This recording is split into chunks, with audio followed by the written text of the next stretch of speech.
Fala pessoal, tudo bom? Bem-vindos aí novamente ao mais um episódio do Gestão e Dados. Como sempre aqui a nossa ideia é trazer um conteúdo rico, profundo aqui, integrando sempre o tema gestão e dados. Ajuda a gente aí a compartilhar esse episódio, então já dá um salvar, um compartilhar aí com quem você sabe que se interessa pelo mesmo assunto aqui, né? Então, a ideia hoje aqui, a gente trouxe mais um convidado aqui para falar sobre o gestão e dados. E, enfim, eu vou deixar que ele se apresente melhor aqui, mas o nome dele é Carlos, ele passou por várias empresas e segmentos diferentes aí, mais recentemente grandes players do mercado aí. E a ideia é trazer um pouco aqui também, ele tem uma experiência um pouco mais específica no mundo de dados aí, que está ligado a transações e fraudes, etc. Eu espero enriquecer um pouco mais aí nesse lado, mas de uma forma geral é para falar de tudo aí. Carlos, seja muito bem-vindo, é um prazer tê-lo aqui no Gestão e Dados. O pessoal está ansioso para entender aí a sua experiência aí. Eu acho que você passou por várias empresas aí, você na área de dados e negócios e gestão, eu acho que o seu perfil é bem heterogêneo, né? Mas enfim, falei um monte aqui. Fica à vontade aí, se apresenta para o pessoal, por favor, e vamos bater um papo aqui. Vamos lá. Obrigado. Eu que agradeço, muito obrigado pelo convite. Bem, meu nome é Carlos, eu tenho... Carlos Bros, perdão. Eu tenho aqui já mais de 10 anos de experiência, principalmente parte de prevenção à fraude. Já lidei com gestão de risco, né, da prevenção à fraude do lado aqui, que a gente chama de merchant, né, de trabalhar na empresa para evitar a fraude ali das transações financeiras. Também na área de produtos, desenvolvendo soluções para esses merchants, né, e até protegendo o cliente final. Eu tenho meu histórico aqui com os últimos mais de 10 anos, na verdade, né? Acabei para pensar aqui, são mais de uma década. Olá. Já passei por grandes fornecedores, birô, companhia aérea, né, carteiras digitais, então tenho esse histórico aqui bem rico que me ajudou muito a acompanhar principalmente essa transformação que ocorreu, principalmente como a gente fala de dados, né, nos últimos 10 anos, até a pandemia acelerou muito isso, e no pós-pandemia gerou assim uma evolução muito grande nessa parte, principalmente com prevenção à fraude, né? A gente viu aqui até nesse cenário no Brasil que, dado a pandemia, as restrições, todo mundo teve que se digitalizar muito rápido, porém muitas pessoas infelizmente não acompanharam isso e teve ali também os fraudadores surfando essa onda, né? Então teve um grande avanço tecnológico, mas isso também acabou sendo um pouco pro lado ruim da coisa, né? O fraudador também acabou avançando bastante, né? Interessante, interessante. Então, na pandemia, a gente teve um desafio maior aí, que começaram a surgir aí outliers aí Exatamente, fora do padrão, é isso? exatamente. Sempre digo que no mundo da fraude, quando a economia vai bem, a fraude também tá alta, porque o fraudador sabe que a situação do mercado tá boa, então é bom para ele também. E quando a economia vai mal, há outro problema também na questão financeira, e o fraudador aproveita isso mais ainda. Então, para a gente, no mercado de fraude, a gente fala que, independente do cenário econômico, para nós, profissionais de prevenção à fraude, é oportunidade, é um mercado que vem crescendo bastante, agora até mais incluindo até a própria cibersegurança, que não era visto como tão integrada a prevenção à fraude. Mas a pandemia ocasionou, por exemplo, aconteceu até com parentes meus, aconteceu já com minha mãe, e o fraudador consegue os dados através de engenharia social, por exemplo, às vezes nem Sim. necessita tanto, mas aproveita. E essa digitalização acelerada, que estava acostumado a ir até uma agência de banco, ligar no atendimento, e aí agora é tudo digital, é um aplicativo, é um WhatsApp, e essas pessoas acabam sofrendo golpes quando pessoas passando por outras, né? E mesmo às vezes até com aquele selinho de verificado, o fraudador consegue dar um jeito de parecer. No começo eles colocavam até emojis depois do nome ali para Ah, parecer que era selo verificado, e sim. acontecia até isso, né? Interessante, interessante. Ou seja, deu trabalho para vocês aí de uma forma geral aí, né? Deu. E aí entra a parte, a gente fala muito de dados, né? Que prevenção à fraude a gente fala que é muito importante a gente conhecer as pessoas, né? Então, saber quem está por trás daquela Tá. cadastro, transação, tudo, e dados são fundamentais. E a gente fala de dados, ele tem que ser amplo também, porque não só um dado bruto, né, como um dado cadastral, mas também comportamentais, né, e até mesmo da identidade. A gente vê uma popularização muito grande no Brasil da biometria facial, mas também a gente usa outros tipos de dados no mercado, como o comportamento da pessoa, a interação com o dispositivo dela, o comportamento da localização dela também é um item bem relevante, e a combinação desses atributos para saber, né, histórico de compras, familiaridade com Tá. aquele dispositivo, por exemplo, é um indicador de risco ou não que ajuda, né? Nós vamos montando aí esse conjunto de peças, né? Um grande Lego ali para montar. Legal. Ô, Carlos, e me fala uma coisa, como alinhar, como fazer um alinhamento de técnico, de arquitetura técnica de dados com os objetivos do negócio? E aí pode ser nesse recorte, nessa perspectiva mesmo de prevenção à fraude. Até para o pessoal que está nos assistindo um pouquinho entender, porque assim, o que acontece do ponto de vista técnico por trás dos bastidores ali e como que eu alinho toda essa arquitetura, essa tecnologia por trás aos objetivos do negócio no. E aí poderia ser na perspectiva de fraude mesmo, por exemplo, né? Vamos lá. Tem algumas variáveis, né? Quando a gente está no fornecedor, né? Por exemplo, eu atualmente trabalho com fornecedor, minha experiência mais recente, né, é no fornecedor, ela é um pouco mais complexa, porque quando a gente tem os dados, tem a governança deles. Então Tá. entra ali LGPD, e quando a empresa é multinacional, principalmente as últimas duas trabalhei, tem aí GDPR, entre outras legislações, se eventualmente a gente tem tráfego de dados entre esses países, né? Diferentes países, então já entra uma governança de catalogar esses dados, as fontes de informação é super importante. Tá bom. Então, na arquitetura é muito importante que tenham ali internamente tags sobre a consulta desse dado, da onde ele veio, se eu fiz uma aquisição, ou se eu captei por conta própria de um fornecedor, precisa ter uma governança muito rígida para depois a gente ir no sistema mesmo e utilizar aí são N tipo de tecnologias, né? Depende do dado que a gente vai usar, mas seja qual for a tecnologia aplicada, aí sim a gente modelar eles e utilizar os N modelos de inteligência artificial, machine learning dentro ali dessa parte. Mas o fundamental é governança, isso é o principal, porque a governança ela garante uma origem do dado confiável, como eu falei, seja por captação própria de terceiros, e ao mesmo tempo a qualidade, porque é um item que pode parecer clichê, mas se a gente ingerir dado ruim, a solução vai entregar respostas ruins. Isso vale hoje até nesse que bem popularizou, né, principalmente no último ano para cá, o uso da IA generativa. Então, assim, a IA Sim, generativa ela tem que ser alimentada com com qualidade. A qualidade. governança ela é a mesma, né? Sim. Então, esse é um ponto crucial, é ter dados de qualidade, saber ali, por exemplo, eu falei da biometria comportamental. Eu preciso ter no dispositivo da pessoa, seja ele um SDK num aplicativo, seja ele numa página web ali que tem, geralmente são coletores feitos por JavaScript, uma forma que eu vincule esse dispositivo a você. Tá. Porque esse comportamento é seu, então eu tenho que Tá. ter um vínculo forte desse ID que eu crio do Sim. dispositivo ou identificador interno ao seu tipo de comportamento. Porque acontece muitas soluções de mercado, ela cria um ID, só que o fato de você atualizar o seu dispositivo, seja ele uma versão de sistemas operacional, seja ele a versão do próprio navegador, por exemplo, quando a gente fala de computador, ele não consegue fazer esse vínculo e aí muda o ID. E o sistema vai achar que é um outro dispositivo. Então ele vai gerar um Tá. comportamento de usuário com um novo dispositivo, e às vezes até um novo usuário.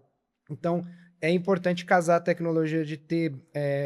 Esse eu vou deixar um pouco mais abrangente, porque cada fornecedor tem sua Sim. tecnologia própria, por exemplo, para identificar dispositivo. Sim. Então ele tem que ter isso muito certinho dentro de casa para poder coletar esse comportamento de navegação e interação seu com o dispositivo e atribuir a você. Entendi. Então existe, por exemplo, no mercado soluções que fazem a biometria comportamental, Tá. que consegue saber a pressão que você exerce, o jeito que você desliza, os locais que você costuma frequentar. E tem também o que a gente chama, ainda não tem muito definido no Brasil, que é o Behavior Analytics, que eu uso as mesmas informações, só que eu não vinculo a você.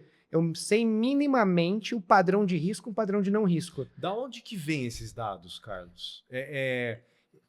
eles são basicamente eles são dados gerados geralmente pela própria empresa, de uma forma geral, pelas suas experiências, né?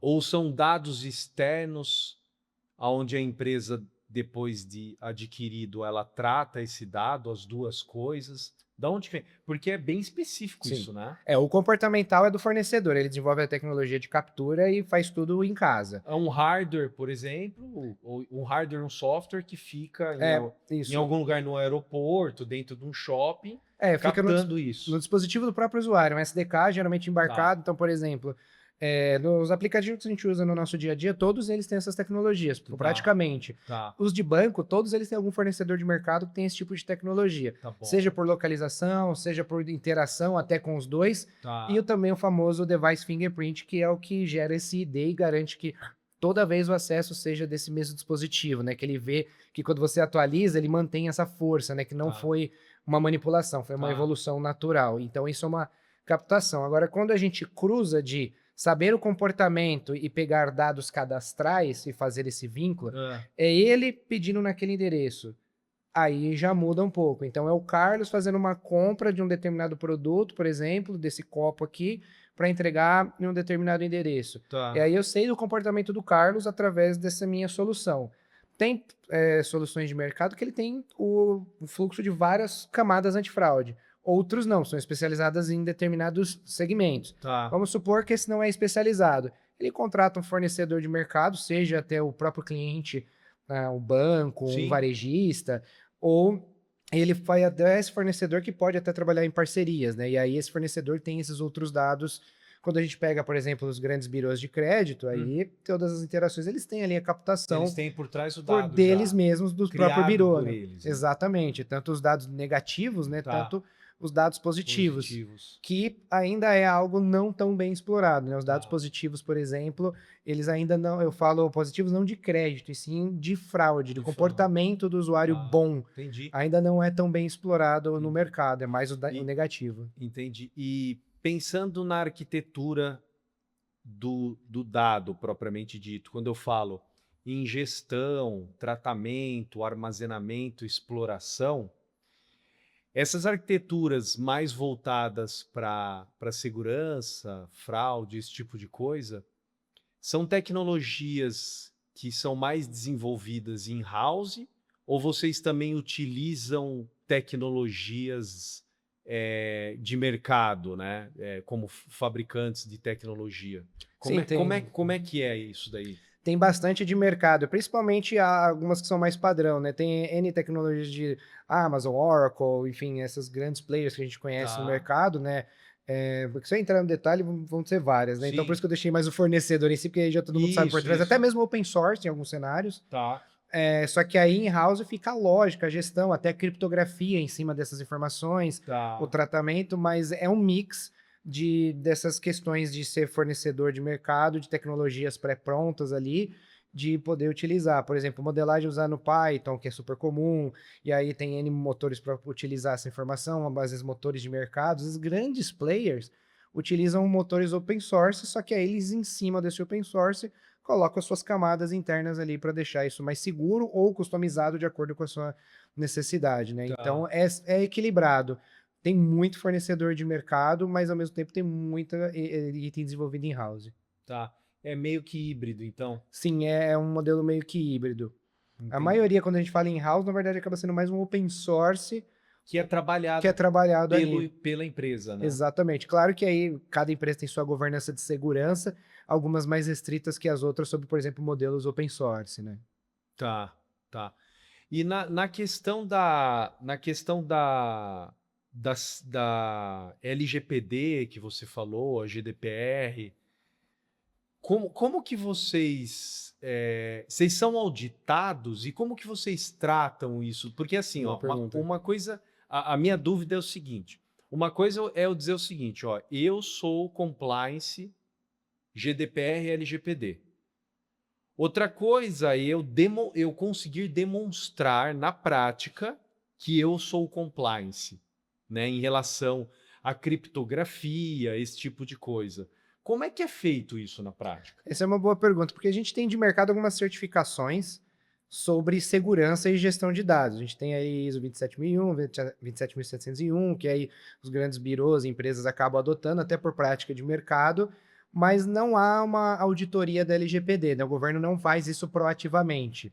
É até possível, mas a própria característica na prática, porque a LGPD foi muito inspirada na GDPR europeia, não é ser tão ativo nesse cenário, mesmo que há a possibilidade. Geralmente é uma ação mais reativa. Houve um vazamento, uma denúncia de vazamento, a Autoridade Nacional de Proteção de Dados, né, ANPD, vai ali fazer uma auditoria, vai investigar, e aí tem lá todo o arcabouço de processos jurídicos da LGPD. Mas não há um processo de auditoria ativa. Mas, por exemplo, quando a gente fala do mundo de cartões de crédito, a gente tem ali a parte de PCI, né, que tem as normas ali de segurança para poder transacionar com o cartão de crédito. E aí tem certificação disso. Essa já muda um pouco. Quando você tem soluções que a gente chama de PCI compliant, significa que ela segue as normas, mas ela não é certificada. Então, por exemplo, não pode trafegar os 16 números do cartão, a informação aberta, isso tudo, Tá. a maioria das soluções de mercado são compliant. Agora, certificado, que é quando você pode trafegar essas informações através de alguns mecanismos de segurança, transações tokenizadas, tudo, são pouquíssimos fornecedores que têm a sua certificação com a parte de PCI que engloba aí todas as bandeiras. Pouquíssimos fornecedores. Tá. Isso a nível global. Global. E aí a empresa acaba tendo que desenvolver internamente para garantir que isso está acontecendo? Como é que é na prática? Também é desenvolvimento interno, então? Pode ser se ele tiver ali uma equipe que lida com essas informações, né? Quando a gente passa, por exemplo, por um e-commerce que tem que analisar transações, ele tem uma equipe de revisão, tem que garantir que não tenha risco de vazar essa informação, porque, por exemplo, um call center de televendas, né, que ainda tem, né, apesar Sim. de tudo, ainda tem muitas empresas que apostam nesse modelo. Você passa verbalmente o número do seu cartão, o código de segurança e a Sim, validade, são sim. os 3 elementos para fazer uma transação. Ou por voz e também tem lugares que exigem escrito mesmo, né? Você Exatamente. escreve ali e passa, né? Que não pode. É esse que entra a forma, isso não é compliant.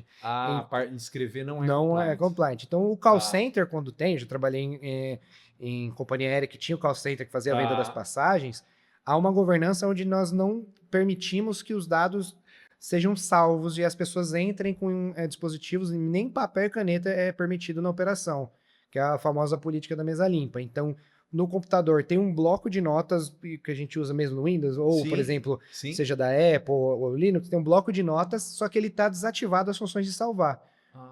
Ele não tem acesso Entendi. a e-mail, ele não tem acesso a nenhuma Nada. informação, a nenhum mecanismo de comunicação externa. Se Tá, tiver um chat interno também, ele é bem restrito, ele tem que identificar se tem algum padrão numérico, por exemplo, para ver se esse padrão numérico não é parecido com de um cartão, um CPF ou qualquer outro tipo de informação sensível e não deixa salvar e não deixa essa mensagem ser disparada. Então, tá. e quando a pessoa termina o turno de trabalho, deu logoff, tudo deletado. Aquele bloco de notas simplesmente some com tudo. Desaparece com E tudo. bloqueado também acesso único e exclusivamente aos sistemas necessários para fazer aquela, por exemplo, emitir uma passagem aérea. É o sistema que digita o número do cartão e clicou aqui ali e emitiu a passagem.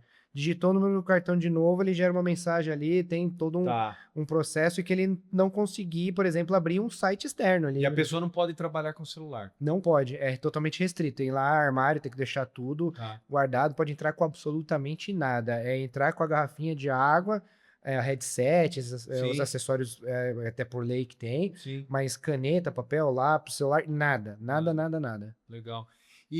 Eu ia até. É uma pergunta que eu já ia direcionar aqui. Como é que. Como é que vocês resolvem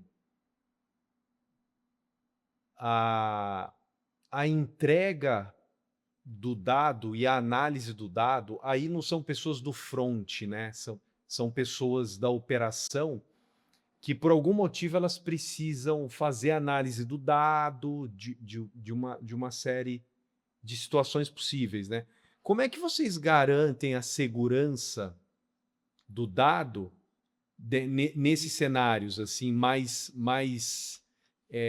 de inteligência e análise, né? Que são São pessoas ali que são, o objetivo delas é analisar esse dado. Como é que é feito isso? Bom ponto também, a internamente? parte de auditoria, como eu falei, catalogar tudo é forte, e as ISOs que eu falei, né, 27000, 27000, 27701, falam muito sobre questão de auditoria e logs, né? Então, tudo e qualquer coisa que é feito no sistema tem um log. Abriu a tela, um log. Clicou no botão A, um log. Clicou no botão B, outro log. E tem um log completo, por boas práticas, né, de tudo que foi feito. Quem foi o usuário, o dia, o horário que fez, deixou de fazer, fora as próprias restrições a ingerir dados. Por exemplo, muitas empresas de prevenção à fraude, que às vezes Ah, vai vender o seu produto, precisa fazer teste. Alguns produtos precisam sim, testar massa de dados. sim. Então, o cliente, uma empresa, né, um modelo geralmente B2B, manda aquela massa de informações, seja ela qual for, através de um repositório seguro, uma transferência segura, né? No Tá. mercado muito se fala popularmente num Secure Transport, então Aham. é basicamente, né, um repositório em nuvem criptografado,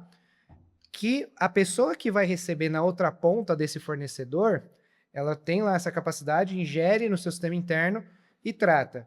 E Tá. aí precisa devolver o resultado disso, aquele backtest, né, para ver se foi ou não feito com sucesso, se teve aderência, se vai performar bem. A pessoa A que recebeu, ela não tem permissão para mandar de volta. É a pessoa B da mesma empresa, é uma boa prática fazer, Ah, entendi. manda esse O dado, o resultado. resultado daquele backtest que foi feito. Isso são boas práticas, né? Infelizmente nem todo mundo faz ainda, mas são boas práticas de dois motivos. Tanto essa parte da gestão de dados, como até na parte de prevenção à fraude pura, como até mesmo a gestão da parte de vazamento de dados, de proteção ao Isso, próprio dado por lei, né? sim. Então, uma boa prática é isso, porque você tem permissões distintas. Você sabe que a pessoa A só tem permissão de receber dados, e a B só Out. envia. Se In, acontecer out. algo diferente disso, fica estranho. Sim, Se por acaso tiver um mecanismo, enfim, algo do tipo. tá. Então tem essa governança. E também a gente pode dividir em dois grandes times de forma bem macro, né? Um time estratégico que vai receber esses dados, seja ele de testes ou em tempo real ali, para modelar, jogar no machine learning, jogar numa IA generativa, criar agentes até para tratar esses dados, tanto quanto o time que vai fazer a revisão manual do caso. Uma pessoa que está lá, que ainda tem bastante demanda de revisão manual, por mais que ano após ano isso venha crescendo, de forma automatizada, ainda tem essa demanda e que sobe na tela dele lá o caso para a pessoa analisar e clicar e aprovar ou não aprovar, né? Tá. Então, ela tem ali Os os modelos. modelos ali que já sinais, né, de uma transação, endereço de entrega, meio de pagamento, histórico daqueles dados no mercado, histórico daquele produto, por exemplo, se é um produto mais sucinto à fraude ou não. E aí ela tem tudo na tela que passou por esse crivo, só que esse crivo do sistema, né, dessa configuração estratégica, ele entrou numa zona cinzenta. E aí a pessoa visualmente ali avalia aquilo. Então, geralmente, você tem seres humanos 24/7, então, respondendo output dos modelos? Pode até ter time que era 24/7, como não, depende muito da estratégia. Por exemplo, eu, quando comecei a trabalhar na companhia aérea, eu tinha Aham. o time 24/7. Tá. Fazia parte desse time. E aí, quando a gente trabalhava, era um regime de escalas. E ficava um pouco ruim. O que eu entrei foi justamente essa parte, isso quando a gente volta, por exemplo, a 2017, né? Que a época a moda era falar do machine learning, né? A Aham. IA generativa não estava nem no Nem radar. existia ainda. Então, e aí assim, e o time trabalhava em torno de rendição. Porque eu fico imaginando, se o modelo faz o transbordo para o humano e a pessoa está esperando, imagina, eu estou querendo fazer a transação agora, só que Exatamente. o modelo pegou um desvio do meu behavior ali, né? E ele fez um transbordo para o ser humano, falou, cara, eu não autorizei, Exatamente. veja aí. Se você não autorizar, eu tô do outro lado, eu não vou conseguir finalizar minha transação, né? Exatamente. Na companhia aérea a gente travava o check-in, né? A transação gerava uma reserva, mas com o check-in impossibilitado de ser feito até a transação ser aprovada ou declinada, né? No caso declinado, Tá. já cancelava também a transação. Porém, nesse modelo de 24/7, quando eu entrei, eu tinha dois problemas. O problema que, primeiro, equipe. A equipe, quando acabava o turno de um, já começava imediatamente o outro. Sim. Tinha uma sobreposição ali de poucos minutos, literalmente. Sim. E aí eu não tinha troca de informações entre eles efetiva. Eles deixavam recados, e-mails, enfim, informações entre eles ali. Como não é a revisão manual, como eu te falei, aí não vem os dados do cartão, então não tem problema, por exemplo, trocar os e-mails, aí fica mais fácil, só ter os dados num sistema ali. Aí deixava o e-mail, o número ID do evento tal, abria no sistema e tinha as notinhas lá, ou no próprio sistema Sim. também. E aí o segundo era um cenário que a companhia aérea não operava voos 24/7. Ela tinha ali a sua operação todos os dias, mas tinha certos horários que tinham um hiato grande. E por ser companhia aérea brasileira, madrugada é o que tinha menos voo. Sim. O voo Mas eu acontecendo, poderia estar originando na madrugada. comprando uma passagem Exatamente. nesse Só que horário. aí tem o ponto que é o que acontecia muito. Uma pessoa comprava uma passagem, seja qual for o motivo, É. 1 da manhã, o voo era às 7 da manhã. Eu não preciso de uma pessoa imediatamente às 2 da manhã para fazer, ou que estivesse ali em tempo real, para fazer aquela análise. Foi aí que eu comecei a juntar tanto a informação que a gente fala na prevenção à fraude, muito importante, feedback de fraude, dos eventos que se converteram em fraude, É. para alimentar o sistema, quanto de deixar o time mais estratégico. Então, foi aí que nós começamos a mudar essa estratégia. Primeiro, pegamos todo esse feedback de fraude, fizemos ali um estudo desses dados, e na Tá. época, como eu falei, não havia a generativa, o Tinha modelo de nada. machine learning ainda estavam no início, então usavam-se até em alguns cenários planilhas Excel, bem Sim, simples mesmo. sim.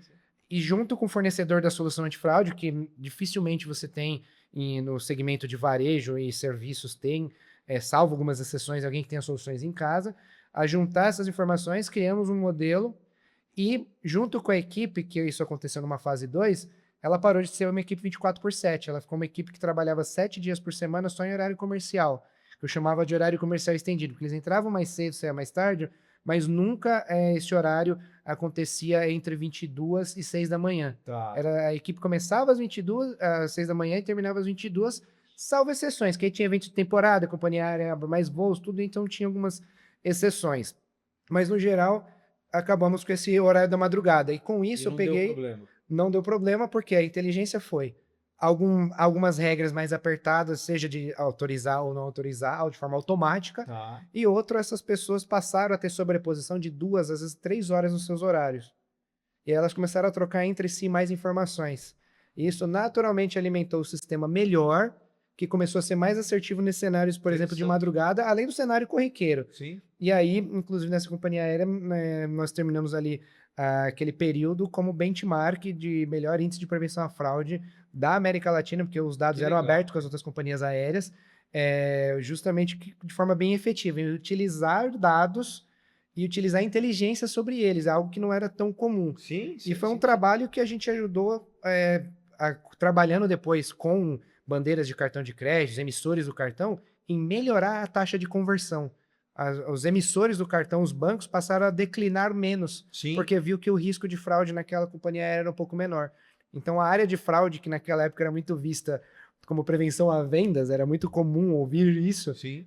começou a gerar receita, Tá. porque você passou a ter aprovação maior. Sim. Isso foi um fato que a gente conseguiu fazer entre ali 2017 e 2018, foi um time muito legal que eu trabalhei na época. Pô, interessante, bacana isso daí.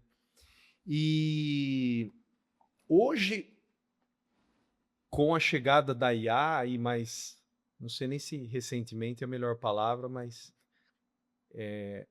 pelo menos o sentimento que eu tenho é recente. Mas A generativa, a agêntica, né? Sim, eu acho, mas dá a para falar que é agêntica- recente. A agêntica, de uma forma geral, vocês estão. O mercado está usando muito isso por trás ali do transacional e da análise da fraude, junto com modelos de machine learning. O agente está escrevendo o modelo, não está? Como é que está a entrada da IA no mercado de prevenção à fraude? No Brasil ainda está nos seus primeiros passos, né? Tá. Das empresas que, mesmo globais ou locais, elas ainda estão nos primeiros passos. Lá fora, principalmente nos Estados Unidos e alguns mercados europeus, está mais avançado. Mas aí é um fato até curioso, porque o uso está mais avançado, mas a fraude mais sofisticada está aqui. Então, assim, a gente brinca que na prevenção à fraude você faz no Brasil e em alguns cenários até de alguns países do leste europeu, você faz em qualquer lugar. Sim. Porque aqui é muito mais sofisticado. Você vê hoje, inclusive, vários fornecedores de antifraude que nasceram aqui se internacionalizando, indo para os Estados Unidos e se dando super bem. Super bem. Porque a fraude lá, eu chego a dizer que chega a ser a nível amador, que qualquer um aqui olharia e fala, não, isso é fraude. E lá vai o fraudador se dar bem. Sim. É muito doido esse cenário. É cultural, né? A diferença cultural do jeito de lidar. Por exemplo, até hoje você tem cheque que a pessoa põe no correio lá nos Estados Isso, nos Unidos. Estados Unidos eles pagam por cheque no correio, é verdade. Exatamente. Então isso tem mesmo. esse cenário que é comum. Então a IA agêntica, ela tá para prevenção à fraude, ela ainda está nos seus primeiros passos. Já tem alguns fornecedores que estão ajudando, criando soluções para ajudar esses profissionais estratégicos, onde você tem um padrão de fraude que é identificado e você quer criar ali no motor de regras, por exemplo, determinadas regras para barrar, aprovar transações. Aí você tem que ver a lógica. Se isso fazer aquilo, se a transação valor tal, se o cadastro vem daquele dispositivo e determinar todos esses parâmetros. Então você tem ali um prompt natural, que você abre uma caixa de diálogo e digita. Eu estou com o seguinte problema, eu preciso criar uma regra para usar isso, isso, isso, e dá um enter ali e o agente interpreta aquilo e já deixa a regra pronta. Então, para o pessoal mais sênior, que faz a estratégia de forma mais avançada, ganha-se um tempo enorme. Tá. Para o analista que está no começo ali, por exemplo, nessa análise manual Sim. de casos, isso ajuda ele a ter uma tomada mais efetiva e também mais rápida, não na parte de criação da lógica, e sim na tomada de decisão. Então os modelos basicamente são escritos por linguagem natural hoje.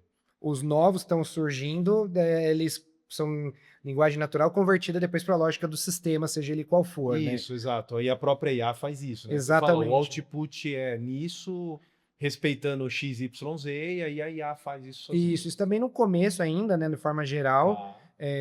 O uso está mais avançado na parte de analytics, né, de a IA trabalhar bastante, entender ali comportamentos, gerar inteligência sobre isso. Agora, por exemplo, para o contratante da solução ter um agente, isso está começando agora os fornecedores a ter, principalmente os estrangeiros. Então você abre a sua solução front-end, quando você vê ali um resumo do evento, ele já tem um agentezinho, se por exemplo ele caiu para uma revisão, o agente fala, olha, caiu para revisão por critérios tal e tal e tal, baseado no histórico XYZ, eu recomendaria você aprovar.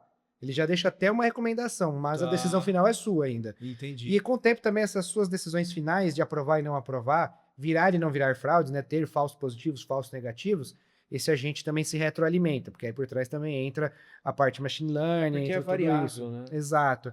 Porém, isso de ter ali a criação das regras ainda está começando, até porque é muito sensível eu criar uma regra. Por exemplo, tem um ataque de fraude, já aconteceu comigo quando eu fazia a gestão de regras. Se eu crio uma regra dura, eu vejo um determinado número de cartão, não um número de cartão inteiro, só um emissor, né, os 6 primeiros números. E eu vou lá e se eu ver esse número de cartão aqui, 6 primeiros, eu quero bloquear a transação. Só que assim, aqueles 6 primeiros números do cartão foram emitidos literalmente milhares de cartões iguais. E às vezes o fraudador descobriu ali, teve acesso a meia dúzia de pessoas que têm aquele cartão, e eu estou bloqueando todos. Sim. Então uma regra que a gente chama de regra dura, que tem dado ali chumbado, que a gente chama de hard-coded ali, ele vai bloquear aquele ataque eminente, mas vai bloquear muita gente boa. Então tem que ter muito cuidado na hora de escrever uma regra. Porque o ataque, o fraudador, ele faz, então você precisa bloquear. Ok, você não precisa ter uma perda. Mas tem que ter muito delicadeza em monitorar. Isso é outra coisa importante. É o dia seguinte, que na verdade às vezes é o minuto seguinte. Entendi. E então, geralmente a fraude, é até uma dúvida que eu tenho aqui agora, né? Geralmente o fraudador, ele usa um perfil bom, não um perfil... Porque assim, se você assumir ali, né, que eu acho que deve ser fácil pegar isso nos modelos, né? Se você pega uma transação relevante numa pessoa que até semana passada era um desbancarizado, é claro que isso não vai passar, imagino eu, né? Sim. Então, geralmente, o fraudador ele precisa de um perfil bom com histórico transacional bom, né? Sim, e o fraudador ele sabe, né, e através das N ferramentas que ele usa, então ele vai atacar pessoas que têm um perfil de crédito bom.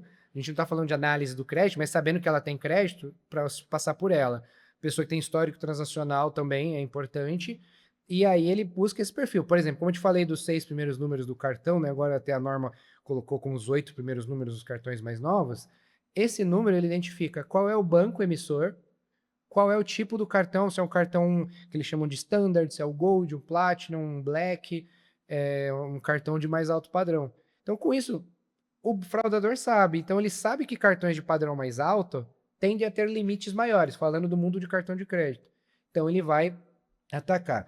Quando a gente vai no Pix, aí ele começa a ver, por exemplo, histórico financeiro, porque aquela pessoa tem tendência a ter dinheiro para poder tentar invadir ou criar uma conta para ter limite de crédito e aí dar a vazão nesses fundos via Pix, né? Então, tanto que o Banco Central agora cada vez mais criando N mecanismos ali para conseguir barrar esse dinheiro, mas ainda é muito difícil, porque as contas laranjas, né, que ficou Ah, famoso, né, virou ali um grande problema, né? Inclusive cenários parecidos fora do Brasil, né, que eles lá chamam sim. de mil accounts, mas as contas laranjas aqui se espalharam. Existem lugares em comunidades, até aproveitando uma vulnerabilidade social, onde são recrutadas pessoas. E Olha só. aí o criminoso, que já deixa de ser só um fraudador comum, vamos dizer assim, e entra num esquema muito mais organizado, paga. Eu lhe ofereço R$ 200 para abrir uma conta. E aí você abre a conta, ganha os R$ 200 e fala, ó, o que passar pelaquela conta você fica com mais tanto, ou às vezes só paga essa taxa. Sim. E aí eu vou fazer uma Que, validação cadastral, que loucura. os dados é da pessoa, a biometria da pessoa, é tudo da pessoa. Mas o histórico é ruim, né? Não, Às não é vezes, bom. às vezes ela não tem histórico, Ah, ou mesmo que tenha histórico bom, ela começou a vender os dados. Aí tem que conseguir juntar um então, ele era quebra-cabeça muito complexo. se ele é um desbancarizado, já acende uma luzinha ali, ou não? É que depende, a fraude é muito subjetiva, né? Porque o desbancarizado, uma pessoa começou no mercado também. E ao mesmo tempo que você vê ali as fintechs entrando cada vez mais na rotina dessas pessoas, né? Então, por exemplo, aplicativo de corrida, já tem um que tem ali a opção Uma financeira, carteira. tem uma Ah, carteira, você faz Pix normalmente. aí você começou a criar histórico, né? Exatamente, aplicativo de delivery já oferece conta para o entregador. E me fala uma coisa, o... Quer ver? Teve algumas duas grandes fraudes recentemente. Acho que semana passada foi com o BTG. Eu não sei se você viu que acho que teve um. Vazamento de dados? Não, eles perderam Do dinheiro. Pix. Eles conseguiram. Ah, O verdade, fraudador está verdade. conseguindo entrar no back-end. É verdade, não foi do vazamento, foi que Isso. conseguiram dar de Então, vazão via Pix, inclusive, também. então, isso daí tá na vulnerabilidade da infraestrutura do Bacen ou do banco ou dos dois. Você sabe? O Você Bacen chegou tem a. parte no Pix, mas não chega a ser no Bacen, fica interno isso, né? Porque o Bacen não consegue iniciar o processo de pagamentos. É só Tá. a instituição financeira. Ele oferece a infra, a tecnologia por trás, mas o início da transação é da instituição financeira. Então a vulnerabilidade começa na instituição financeira, então. Exatamente. Aí essa vulnerabilidade pode ser algumas, né? Que é como eu te falei lá no início, até agora a galera tá começando a conectar mais a cibersegurança com prevenção à fraude. Sim, Porque a cibersegurança, ela existe sem o mundo de prevenção à fraude, vamos dizer assim. Mas o sim, mundo de prevenção à fraude não consegue existir sem o mundo da sim, cibersegurança. sim, sim. E agora as empresas estão começando a conectar. É muito recente isso, Tá. infelizmente. E o Pix é novo também, né? Também, mas aí a gente entra em algumas possibilidades. São duas mais comuns, né? Pode ser uma vulnerabilidade externa, que alguém achou lá ou alguma coisa por fora e entrou. Essa é muito difícil em instituições de grande porte, mas nunca digo que é impossível, né? E a vulnerabilidade interna, onde pessoas que tinham alguns acessos privilegiados executaram isso. Se fizerem benefício próprio ou porque foram coagidas ou quadrilhas compraram elas, Sim. difícil saber. Isso Tá. já aconteceu, inclusive, Ó, deu até um caso na TV que era um funcionário de um grande banco público, né? tá. Que ele foi preso, Acho que eu tudo. vi isso daí. Não era funcionário, prestador de serviço, inclusive, Sim. que de um grande banco público, que ele tinha um Ele acesso. vazou E aí ele as passou, informações. vendeu esse acesso Eu para uma vi isso. quadrilha e acabou correndo. Então, isso acaba sendo até um pouco difícil, mas se você tenha toda a gestão de dados, ainda assim é importante você ter você uma vê- parte de cibersegurança para gerir a parte logística, vamos dizer assim, de acesso, de garantir acesso, né? o horário de pessoas, de saber se o acesso veio da rede externa, interna, entre outros parâmetros, né? Aí é uma outra seara, mas que precisa se Entendi. comunicar. Ô, Carlos, e o pessoal que está querendo entrar no mundo de fraude, segurança, cybersecurity, que você está dizendo também, né? No mundo, olhando aqui dos dados para isso, mas também olhando um pouco para a parte de gestão, quais são o que é um soft skill básico e um hard skill básico aí que esse indivíduo tem que colocar atenção? Olha, essa é uma pergunta bem curiosa, porque eu sou uma pessoa muito, até vou parecer redundante, muito curiosa. Então, A pessoa tem que ter ali o faro de achar. Eu vou brincar até com um pouco de detetive, assim, Tá. falando dessa parte de analisar os dados nesse lado, não no mundo de produtos, né? Porque no mundo de Sim, produtos já é mais comum saber prototipar, sim, pesquisa de sim. mercado, mas na prevenção à fraude, não adianta você só ter o conceito de produto, você tem que saber como é que o mercado de fraude se comporta, né? E isso acaba sendo Tá. uma dificuldade, por exemplo, gerente de produtos de fraude Ah, é um pouco mais difícil, porque trazer alguém que não é de fraude para fraude gera um choque. gera um E choque. aí, então, ter que ter esse faro ali da Então, curiosidade o soft está mais tem ligado que ser muito a dinâmico. essa curiosidade ali e tal, né? E da parte do hard, que o indivíduo geralmente. Qual que é a stack básica que esse cara precisa ter familiaridade? Perdão. Quando a gente fala de desenvolvimento, a parte de dados, por exemplo, e aí Isso. é saber a parte de modelagem, daí depende, tem muitas tecnologias, então, no geral, né, hoje os cursos são, e as formações são bem amplas, né, então você aprende modelagem geral, e hoje, E usa o que essencial. nessa no mais. O O que é que eu vejo mais muito amplamente comum, é usado? mais comum para começar, em alguns casos até avançado, eu vejo muita gente usando em Python, mas como eu falei, depende da empresa, da arquitetura, e ao mesmo tempo, hoje, mais do que só a modelagem, é usar IA a seu favor, a IA agêntica, né?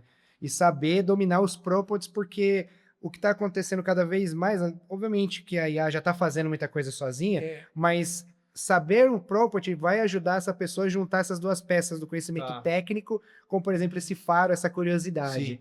E como que o mercado está lidando com governança de IA em relação a uma LLM terceira, por exemplo? Porque se você, eu nem, é até parte da pergunta, né?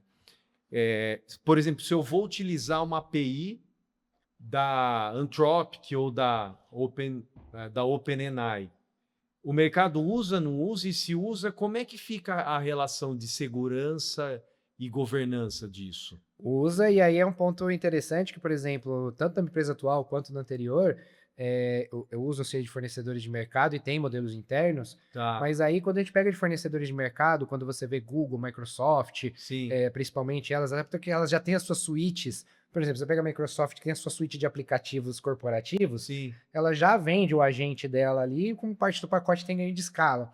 Mas aí ele tem filtros. Então ele tem uma versão Enterprise, onde você, quando faz uma pesquisa, ah, ele pode ir na web e trazer o dado da web, mas ele não traz o dado interno e leva para a web. Então tudo que você faz, ele pode trazer de fonte externa, mas ele não leva da sua empresa para fora. E mas alguns modelos 100% fechados. então, mas o motor da LLM está fora da empresa. Você tem Eles, que entregar o dado. eles podem fazer fechado ali dentro também. Uma espécie de on-premises, né? Mas é uma cloud privada, né? Também Tá. isso é possível. Porque mesmo Seria que um eu, tenant. exatamente. Como um tenant, então tem vários modelos. A maior É parte porque acaba fazendo isso. eu já vi no contrato. Tem. Mas é aquela história, né? Você vê que a realidade do mercado, o mercado está reagindo de forma um pouco preocupada. Fala assim, beleza, está no contrato, mas quem que garante que esse troço está separado mesmo lá com governança, né? Porque no final das contas é a nuvem deles, certo?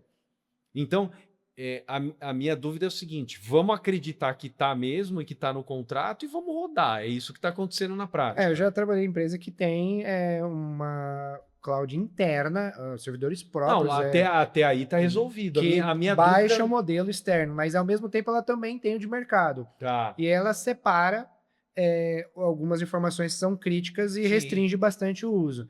Então, por exemplo, tem aí algumas IAs, agentes ali de mercado, nesse mundo enterprise, que tem a opção, por exemplo, de separar perfil work de web.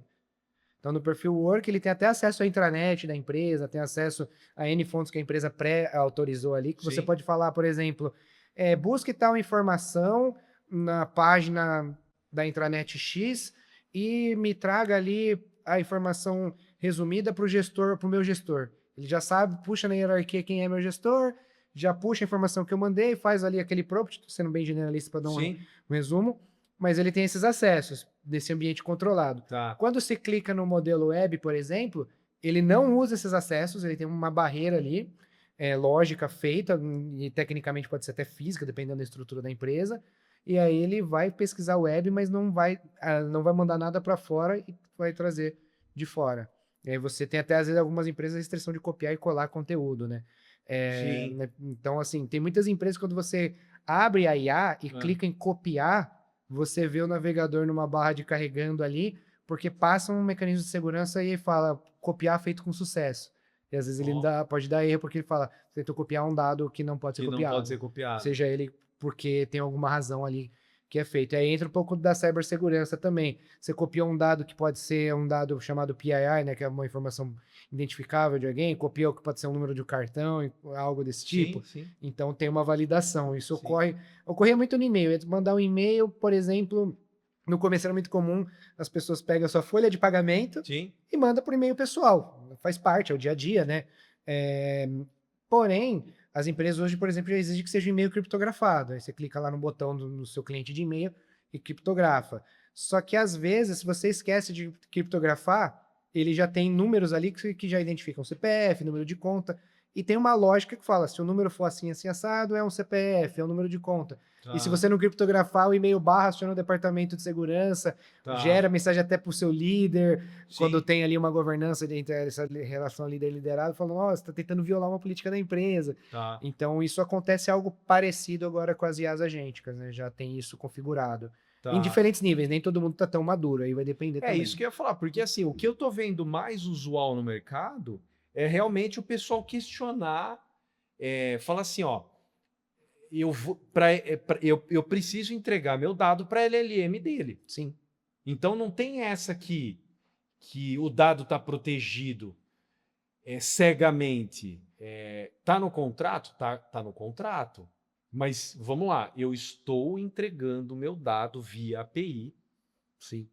para uma outra infraestrutura. Exato. E essas LLMs, elas chegam até às vezes com um pouco de atraso. Então, por exemplo, veio o Gemini lançou a versão 2 dela.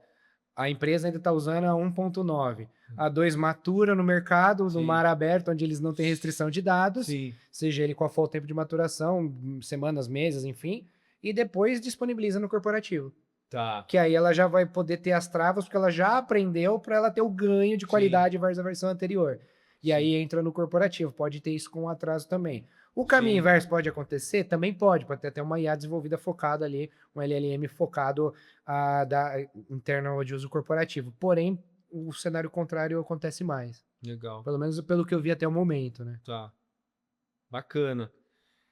Cara, e aqui uma outra pergunta que é o seguinte, aqui eu vou dar uma esticada mais para o futuro aqui, talvez, que não chegou para gente. O quanto que você acredita na, na parte da Web3 que substituiria o protocolo HTTPS por causa da tokenização fim a fim que tem nisso, né? Isso está sendo discutido internamente nas empresas. Você acha que a Web 3, 4, eu não sei ao certo, eu sei que é o protocolo que eles querem substituir o HTTPS, porque você tem criptografia nas duas pontas e você não navega mais de forma anônima. Pelo menos é o que eu li até agora, né? Isso está sendo discutido nas empresas, sim ou não? Se sim, você acha que isso está próximo de acontecer? O que eu estou acompanhando mais no meu mundo é a parte da IA agêntica para as transações, né, do dia a dia. E Com aí, blockchain? com blockchain também. E se você for ver, já até recentemente saiu na mídia, a bandeira de cartão de crédito fez aquisição de uma grande gestora de blockchain, né? Eu vi, Então, eu isso vi. é um item que é um novo trilho, né, de pagamentos, Isso, e a isso. bandeira já percebeu isso. Sim, Então sim, sim. você vê que já tem essa questão aqui de mercado. Mas quando a gente fala da IA agêntica para as transações, que pode até ser via Web3 também, tá, as duas, né? Ela trafega. Talvez tenha uma fusão. Fato é que o que me chama atenção, principalmente no mercado financeiro, né, transacional, é que a Web3 não tem navegação anônima. Isso aí gera um ambiente de muita segurança, né? Até por isso que eu estou te Em perguntando se teoria isso. sim, mas assim, fraudador sempre acha um jeito, né? Mas, por exemplo, na IA, a gente de compras, o desafio é mais do que só a segurança pura. Vou te falar uma coisa muito simples do que Tá. analisar a prevenção à fraude. É um passo que não tem nada a ver com a prevenção à fraude, e sim com até a própria experiência. Você abrir hoje seu agente, fala, eu quero comprar ali uma camiseta preta. Eu tenho aqui, que você busque para mim sites que peguem camiseta preta de algodão, tamanho X, e eu quero que você ordene pelo menor preço, não é minha recomendação. Tá, Ele vai lá e te entrega, ele fala, tá. compre a segunda opção. Faz a sua autenticação, que aí é a parte que já está acontecendo, inclusive, depois eu posso entrar mais nesse detalhe, e faz a transação em seu nome. Sim. Aí a executou por você. Aí até aí, transação, vamos desconsiderar o financeiro e a autenticação. Isso foi tranquilo. Mas chegou na sua casa uma camiseta vermelha, de um tamanho e modelo totalmente diferente. O desafio tá também em garantir que a IA fez a aquisição do produto e serviço correta, para evitar Tá. depois disputas até problemas de desacordo comercial. Sim. Então ela tem ali um escopo É, bem maior. O que eu vi que o Google apresentou, acho que esse ano aquela feira mundial de varejo, NFX, NF? NRF, sei lá o nome. É a maior feira mundial de varejo. É, o NRF. Acho que foi em janeiro. Que ele, pelo que eu entendi, que eu li, você vai conseguir embedar, você vai conseguir incorporar o seu e-commerce no Gemini, no caso. Isso, na a IA. Amazon já está fazendo isso nos Estados Unidos. Tá. Já tem esse modelo que eu te falei de você digitar e ela fazer. Só que Isso. ainda tem esses desafios. Aí, assim, é Web3, é tokenizado? Tem tudo isso. Mas aí tem outros desafios até mais simples do que, como eu te falei, a segurança, que é garantir que ela comprou o produto, o serviço correto. Sim. Então, pode parecer simples, mas às vezes não é, porque a forma que é apresentado Sim. pelo vendedor pode induzir a um erro. Mas aí, nesse caso também é erro mesmo, não é fraude, né? É erro processual, né? Que pode ser o LLM que não consegue identificar alguma Sim, coisa. Porque sim. aí tem que ter o vendedor colocando corretamente e, ao mesmo tempo, o fornecedor dessa. E às vezes até duas LLMs se conversando, porque tem um vendedor que ele tem LLM dele e por aí vai. Então, isso entra também. Então, por exemplo, já existe fornecedores, né, que tem de ponta a ponta, e nisso as bandeiras de cartão de crédito que eram players ali bem estabelecidos, né? Todo mundo falando, principalmente no Brasil, Pix vendo tudo, mas elas acabaram se tornando protagonistas, né? Empresas consolidadas, né? De décadas, né? E se renovaram, hoje são referência nessa parte, que tem soluções agênticas de ponta a ponta. Então, eles atendem ao vendedor, atende ao banco emissor e o adquirente ali, porque também processa essa transação. Tá. E aí garante nesse modelo que no mundo de cartão a gente fala de 4 partes, né? Tem o processador, tem o portador, tem ali o emissor. Então, adquirente tem ali todos o merchant, né? Que é o vendedor. Então, nós temos só recapitular, nós portadores de cartão, tem ali o vendedor, né? O merchant, tem o acquire, né, o adquirente, e tem o emissor, né, que é o banco, geralmente o banco que emite o cartão. Qual que é o papel do adquirente? O que ele faz, efetivamente? Quando o adquirente, por exemplo, ele se conecta com múltiplos emissores, né? Então, quando a gente pega, por exemplo, na nossa maquininha que a gente vê aqui, vai comprar numa loja, né? Ele passa o cartão, ele identifica que aquele cartão é do banco X, ele vai fazer a conexão utilizando a rede daquela bandeira.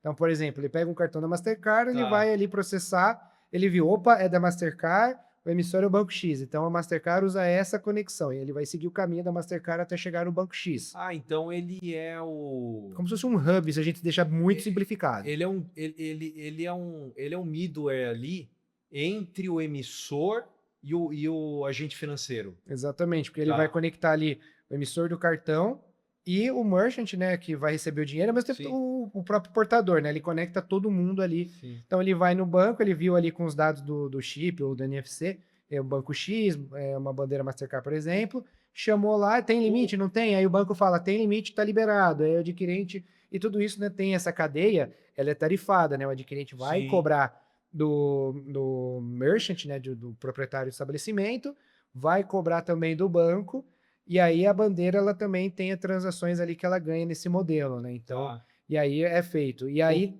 O Pix não precisa de adquirente. Não, o Pix não precisa.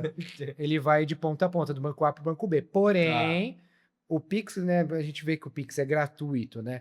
mas isso na regra não se aplica à pessoa jurídica. Tá. Então, quando você vê a maquininha, uma pessoa vai lá e gera o QR Code na maquininha, Ah, aquela sim. adquirente O adquirente vai pegou. cobrar. Ele não usa como adquirente, ele Sim. usa um cadastro de instituição de pagamento. Sim. Então, ele vai cobrar uma tarifa por processar naquela maquininha. Tá. Então, tem ali um custo. Até mesmo com essas maquininhas que você compra, tem uma tarifa ali. Algumas por período promocional, tudo, mas a pessoa jurídica sempre tem, né?